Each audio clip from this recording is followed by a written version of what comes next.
Rail धारणारू छात्रंकर मुंडविहीन मृतदेह उद्धार होइछि। ए घटना भद्रक बाउजपुर निकटस्थ रेल धारणारू युवकंक मुंडविहीन शव उद्धार होइछि।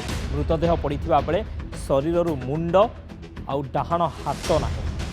तेबे पुओ को हत्या करा जाइथिबा परिवार लोके अभियोग करिसेंति। पारिपार्श्विक परिस्थिति को नै एक योजनाबद्ध हत्याकांड बोली भद्रक टाउन थाना अभियोग करिसेंति मृतकंक परिवार लोके। रांदिया और बाउदपुर स्टेशन मझिरे थिबा सालंदी ब्रिज रेल धारणा निकटरू भद्रक रेलवे पुलिस मृतदेह उद्धार करिছে। साबरंग थाना अधीनस्थ ब्रह्मपुर गाँवर निरंजन सामंतरांक पुओ हेउचंती रंजन सामंतरा। से भद्रक सहर थिबा एक मेस रे रही इंजीनियरिंग कॉलेज रे डिप्लोमा पढ़ुथिले। गत रातिरु रंजन मेस को फेरी नथिबा परिवार लोके जानिबाकू पाइथिले। रेलवे पुलिस एक युवकंक मुंडविहीन शव उद्धार करी भद्रक मुख्य चिकित्सालय को आनिथिबा घर लोके खबर पाइथिले और मेडिकल रे पहुंची मृतदेह को चिन्हट मध्य करथिले परिवार लोक। तेबे रंजन को मुंड आ डाहाण हाथटी नथिबा बेले शरीर रे अन्य कोनोसी स्थान रे क्षत चिन्ह नाही। आखपाख अंचल रे पुलिस खोजाखोजी परे मध्य मुंड एवं हाथ मिली नाही।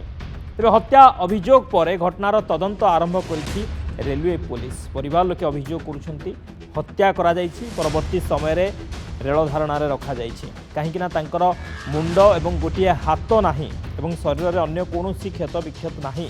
अर्थात तांको कोठी हत्या करा जाइछि। परवर्ती समय आनी रेल धारणा रे सुआई दिया जाइछि। एभली किछि अभियोग परिवार लोके आनुछंती एवं पुलिस अधिक तदंत जारी रखिछि याकु नै एवं आखपाख जो अंचल मृतदेहटी मिली तार आखपाख अंचल में खोजाखोजी करा जाइथिला किंतु मुंड एवं हाथ मिली नाही जहाँ पुलिस पक्षरु सूचना मिली।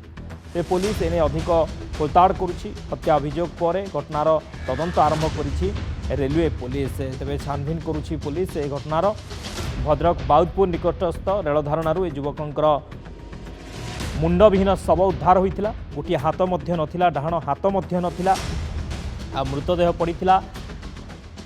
तेबे रेलवे पुलिस यहाँ उद्धार करबा परे युवकंक परिवार लोके खबर पाइथिले एवं पहुंचीथिले एवं मृतदेह को चिन्हट करथिले काहेकि ना तांको पुओ मेसरू निखोज थिला। एक कथा मध्य से जानिथिले जे गत रातिरु निखोज रहिछि तांको पुओ मेसरू। परवर्ती समय से खोजाखोजी करथिले किंतु जेतबळे रेलवे पुलिस एक मृतदेह पाइथिबा खबर पाइथिले से माने एवं हॉस्पिटल पहुंचीथिले मृतदेह को चिन्हट मध्य करथिले। या परे हत्या अभियोग आनिछंती काहेकि ना मुंड नाही, गोटिए हाथ नाही एवं शरीर रे कोनोसी जगह आउरी किछि क्षत मध्य नाही। सेति पई ये गोटे योजनाबद्ध हत्याकांड ए कथा मध्य परिवार लोक अभियोग करिसंती। पुलिस याकु नै तदंत आरंभ करुछि। प्रतिक्रिया रहिछि सुनिबा। रात आम सका खबर पाइल जे ट्रेन कटि बोली आम आसी जहाँ देखिलु ट्रेन भी सब कटा ट्रेन कटि गोटे धार करता बेक कटाई गोटे हाथ कटाई ट्रेन तो सब कटो ना आमर सन्देह अच्छे से मर्डर कराई सेटा तो आम जानू है इन्वेस्टिगेशन कले जना पड़ो कि जना पड़ी आम सन्देह रोचे से मर्डर कराई पिला को आम चाहूँ तदंत चाहूँ आम दोषी को बाहर करा मर्डर हो दोषी को बाहर करा तार तदंत हो। तापर सकाळु आमे देखिला बेलू ट्रेन लाइन पाखरे तांकर डेड बॉडी पड़ी किंतु तांको जो मेस रो जो मालिक को पचारला पर से कहते किए कौन करछि से कथा आमे बुझी पारिमुनु कि आमे कार ठिका नै ना एमती हमको संदेहजनक लगुच ये कि जदि ट्रेन लाइन जड़े कटि तार मुंड गला कुआड़े कि तार गोटे हाथ गला कुआड़े। बर्तमान रेलवे वाला भी कहते सी कुकुर खाई कि शियाल खाई जदि है कौन जिनस तो आम तो कौन गोटे पार्ट पाइबा कथा कि पोस्टमार्टम रो आमको जहाँ जना पड़ी डेड बॉडी देखला पर आमको जहाँ जना पड़ी प्रकृत में मर्डर करा अभियोग तो आम निश्चित पुलिस रे करिचु आ आशा भी अच्छु जे पुलिस आमको निश्चय जस्टिस दबो बोली। गार्डियन रिलेटिव सब आसला पर से देखिकी से चिन्हट कले एवं तार मृत्यु रहस्य एमाने संध्यात्मक कहते किंतु आम तो एपर्यंत इनक्वारी कंटिन्यू अच्छी आउ परवर्ती मुहूर्त तार सत्यता उन्मोचन हम।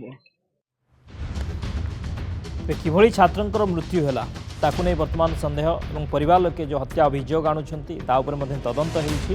ए संपर्क अधिक आलोचना करबा महेश मिश्र भद्रक रिपोर्टर हम सहित फोन लाइन जोड़ी होइछंती। महेश कोन अपडेट सूचना आसुछि किछि जणा पड़लानी एवं युवकंकर जो मुंड हाथ ये निखोज थिला बा गायब थिला तार किछि मिलिलानी कि संधान?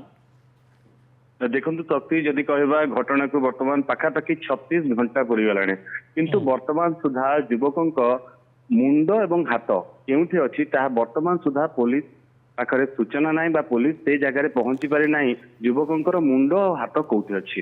ଘଟଣା ସମ୍ପର୍କରେ ଯଦି କହିବା ତ ଘଟଣା ଗତକାଲି ଯେତେବେଳେ ସକାଳୁ ରେଲୱେ ପୋଲିସ ଚିହ୍ନଟ କରିଥିଲା ବାଉଦପୁର ଷ୍ଟେସନ ନିକଟସ୍ଥ ଆଳନ୍ଦୀ ବ୍ରିଜ ନିକଟରେ ମୁଣ୍ଡ ବିହୀନ ଏକ ଶବ ପଡିଥିଲା ଯୁବକଙ୍କ ଶବ ତାକୁ ଚିହ୍ନଟ କରିବା ପରେ ମେଡିକାଲ କୁ ଆଣିଥିଲେ ଏବଂ ମେଡିକାଲରୁ ପରିବାର ଲୋକେ ଖବର ପାଇ ଆସି ମେଡିକାଲରେ ପହଞ୍ଚିଥିଲେ ଏବଂ ପରେ ଚିହ୍ନଟ କରିଥିଲେ ଯେ ସେ ହେଉଛନ୍ତି ଯୋଉ ରହିଛି ସାବରଙ୍ଗ ଥାନା ଅଧୀନସ୍ଥ ବ୍ରହ୍ମପୁର ଗ୍ରାମର ରଞ୍ଜନ ସାମନ୍ତରା ଜଣେ ଯୁବକ ଡିପ୍ଲୋମା ପାଠ ପଢୁଥିଲେ ଦ୍ୱିତୀୟ ବର୍ଷର ଏକ ଘରୋଇ ଇଞ୍ଜିନିୟରିଂ କଲେଜରେ ପାଠ ପଢୁଥିଲେ କିନ୍ତୁ ସେ ଭଦ୍ରକ ସହରରେ ଯୋଉ ରହିଛି କନିକା ମେସ୍ ରହିଛି ସେ ମେସ୍ରେ ସେ ରହୁଥିଲେ। ମେସ୍ର ସିସିଟିଭି ଫୁଟେଜରୁ ଯାହା ଜଣା ପଡୁଛି ସେ ପହରଦିନ ସନ୍ଧ୍ୟା ପ୍ରାୟ 6:20ରୁ 25 ସମୟରେ ମେସ୍ରୁ ବାହାରକୁ ଯାଇଛନ୍ତି କିନ୍ତୁ ତା ପରବର୍ତ୍ତୀ ଅବସ୍ଥାରେ ସେ ଆଉ ମେସ୍କୁ ଫେରି ନାହାନ୍ତି।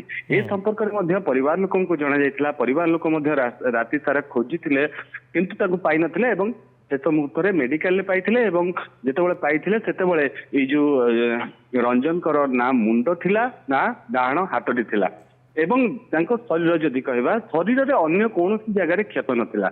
ଅନ୍ୟପଟେ ଯଦି କହିବା ଦେଖନ୍ତୁ ରେଳ ଧାରଣାରେ ଯଦି ଏହାକୁ ଆମେ ଆତ୍ମହତ୍ୟା ବା କିଛି ଯାହା କହୁଛନ୍ତି ଯେ ଆତ୍ମହତ୍ୟା ଯଦି ଜଣେ କରିଥାନ୍ତା ତ ରେଳ ଧାରଣା ପାର୍ଶ୍ୱରେ ସେ ଯେତେବେଳେ ଶୋଇ ପଡିବ ବା କିଛି କରିବ ତାର ମୁଣ୍ଡଟି ସେଇଠି ପଡିବ ଯେ ମୁଣ୍ଡ କଟିବ କିନ୍ତୁ ହାତ ପୁଣି ଜଣେ ଆତ୍ମହତ୍ୟା କଲେ ତା ହାତ କେମିତି କଟିବ ଯଦି କଟିବ ତା ରେଳ ଧାରଣା ପାର୍ଶ୍ୱରେ ଏଇ ମୃତଦେହ ପଡିଥାନ୍ତା ରେଳ ଧାରଣା ମଝିରେ କେମିତି ପଡିଲା ମଝିରେ ଯେତେବେଳେ ପଡିଥାଏ ଯଦି ଟ୍ରେନ ଧକ୍କା ଦେଇଥିଲା ତ ଦେହରେ ଅନ୍ୟ ଜାଗା ବି କ୍ଷତ ରହିବା କଥା କିନ୍ତୁ ଶରୀରରେ ଯାହା ଦେଖିଛୁ ଯେ କୌଣସି କ୍ଷତି ନଥିଲା ତ ଯାହାକୁ ନେଇ ପାରିପାର୍ଶ୍ୱିକ ପରିସ୍ଥିତି ଯଦି ସମ୍ପୂର୍ଣ୍ଣ ଦେଖିବା ତ ପରିବାର ଲୋକେ ଯୋଉ ଅଭିଯୋଗ କରୁଛନ୍ତି ଯେ ଏହା ଏକ ସୁପରିକଳ୍ପିତ ଯୋଜନାବଦ୍ଧ ହତ୍ୟାକାଣ୍ଡ ବୋଲି ପରିବାର ଲୋକ ଏଥିନେଇ ମଧ୍ୟ ରେଲୱେ ପୋଲିସକୁ ଜଣାଇଛନ୍ତି। ଏହା ଛଡା ମଧ୍ୟ ଯୋଉ ଟାଉନ ଥାନାରେ ମଧ୍ୟ ପରିବାର ଲୋକଙ୍କ ପକ୍ଷରୁ ଅଭିଯୋଗ କରାଯାଇଛି ଯେ ଘଟଣାର ତଦନ୍ତ ପାଇଁ।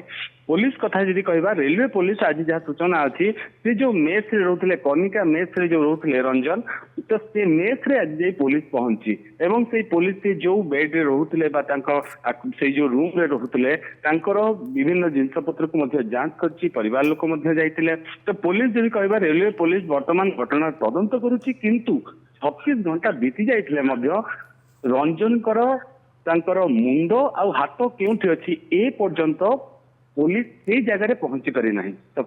ओके बहुत बहुत धन्यवाद महेश समस्त सूचना महेश मिश्र थे भद्रक रिपोर्टर ए संपर्क अधिक सूचना देते वर्तमान सुधा युवकर मुंड एवं हाथ निखोज रही तार कौन पता मिलूनी परिवार लोके हत्या अभियोग आनी हत्या अभियोग पर पुलिस तदंत करुच्ची भद्रक बाउदपुर निकटस्थ रेल धारणारू युवकर मुंड विहीन शव उद्धार होता शव जो उद्धार होता शरीर मुंड एवं डाहाण हाथ नथिला तेरे पुओ को हत्या करा जायथिबा परिवार लोके अभियोग करिसेंती पारिपार्श्विक परिस्थिति को नहीं यह एक योजनाबद्ध हत्याकांड बोली भद्रक टाउन थाना परिवार लोके अभियोग करिसेंती या पर पुलिस तदंत आरंभ